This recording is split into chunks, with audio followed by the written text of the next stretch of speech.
Baik. Ah. Ah. Duha lalai pun syuruk je lah. Mana yang nak duha syuruk. Ampun nak tentu dan sembahyang syuruk tu dan tentu dan butuh duha. Sancaknya salat tu salat duha. Dalil yang paling kuat tu duha. Syuruk tu dalilnya kitab hadis, kitab fikih, sebanyak tu kitab fikih, kitab hadis yang menjelaskan tentang salat syuruk tu cuman kitab Bidayatul Hidayah. Bidayatul Hidayah karangan Imam Al-Ghazali. Syarahnya Muraqil Ubudiyah. Itu kan kepada riwayat hadisnya Sayyidina Anas bin Malik. Siapa yang salat subuh berjamaah ke masjid, kemudian dia tetap duduk sampai terbit matahari dan terangkat matahari ukuran daripada tombak, salat dia 2 rakaat, maka dia mendapatkan pahala haji sempurna. Tak ada dapat dia awak mengamalkan itu. Tuduh menurut mazhab Syafi'i yang salam hukum berberaja. Salat subuh berjamaah ke masjid dapat awak, dan ia menetap di tempat ia salat. Awak lah berpindah-pindah. Ambo lah berpindah dari situ duduk ke siko mula. Dah pindah pula lah berjalan, apa-apa lah berjalan. Kalau menurut kaedah kacamata mazhab Syafi'i, kau nak dapat ni gitu. Nak dapat. Maka beberapa masyaikh yang bertanya, tak ada satu pun yang berhenti ketika waktu syuruk tu mengaji, tak ada. Lanjut aja nyetari. Syekh Nurdin petang apa kerja dulu? Salat duha, salat sunat syuruk. Yang mendengar Syekh Nurdin petang. Duha. Salat duha, ayat kata salat duha. Syuruk itu salat duha di awal waktu. Jadi cuma kebanyakan jemaah sekarang agak lain persepsi, seolah-olah ada solat yang khusus ketika matahari terangkat, namanya solat itu solat sunat syuruk. Enggak. Jadi ketika matahari terangkat, solat itu solat sunat syuruk namanya. Dan bahkan ada yang lebih parah lagi, ketika berbunyi itu kecil, itu yang solat sunat syuruk kecilnya lah. Kalau lah tunggu 20 minit 30 minit tu tak syuruk lah tu dah kecil. Tak tentu deknya ketika berbunyi itu haram semayang. Haram salat ketika berbunyi itu tu tet baru matahari mulai naik. Kan diharamkan oleh Nabi kita salat. Matahari mulai terbit haram salat karena sedang terbit daripada tanduk syaitan. Haram tak boleh kita salat. Tunggulah terangkat agak 12 menit, 13 menit, 20 menit barulah kita salat.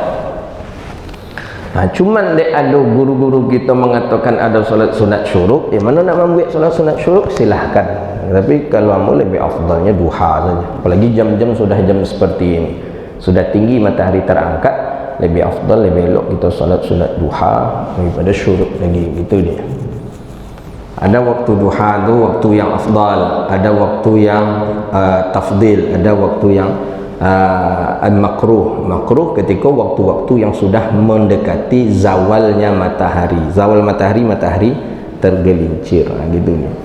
Jadi mana yang ingin salat sunat syuruk, ya silahkan, mungkin berpatok kepada dalil yang dipakai oleh Ustaz Abdul Somad. Mana yang nak salat duha, silahkan juga punya dalil. Cuman tadi itulah hadis tidak dibunyikan di hadis itu salat sunat syuruk. Yang menamakan itu salat sunat syuruk ulama.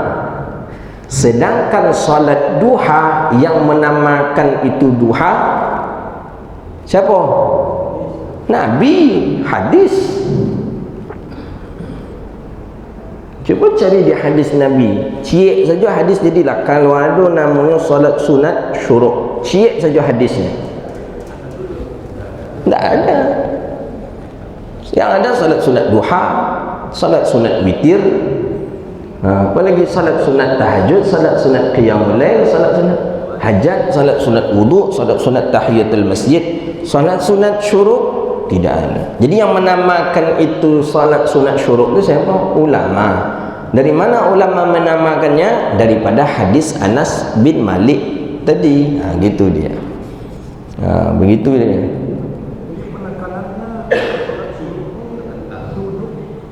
Kalau dalam mazhab Syafi'i ya Pak, harus duduk di tempat dia salat itu dengan berzikir, ta'lim, ya zikir ta'lim kan termasuk ta'lim zikir. Jadi tak bisa terangkat. Dan bahkan kata dia, pai keluar saja wak pai ambil uduk, balik tu tak bisa salat sunat syuruk. Ambil berapa orang masyaikh mana?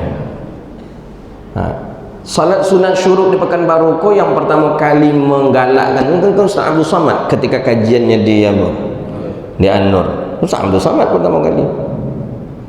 Kalau ulama-ulama dulu dia fikir, coba tanya ke mak-mak wak dulu, bukan lo nak ke surau mak-mak wak tu dah lain ke surau mak-mak tu contohnya gini, ada salat sunat syuruk nak contohnya. Bukan tak boleh lama mak wak di masjid, lama lah kenal tu.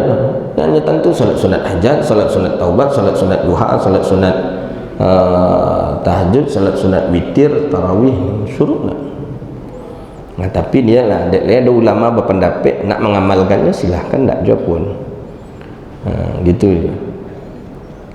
Mengaji mau di Makkah, tak ada sedikit pun masyaikh mengatakan salat sunat syuruk. Tetap masyaikh mengatakan duha. Mengaji mau di Mesir, mereka duha. Mengaji dari subuh lagi, berhenti baku jam 7.30. Ayo, duha kata beliau. Duha. Tak ada beliau berhenti mengkhususkan solat sunat syuruk kemudian dilanjutkan pengajian. Satu pun masyaikh yang mau mengaji tak ada. Di kita lain, berhenti pula dulu, berkhususkan pula solat sunat dulu, lanjutkan pengajian balik. Tak. Dan bahkan ketika mau mengaji di Mesir dulu, mereka tu mengaji mulai subuh start ngaji sampai jam 7.30. 7.30 berhenti duha, dah selesai pulang.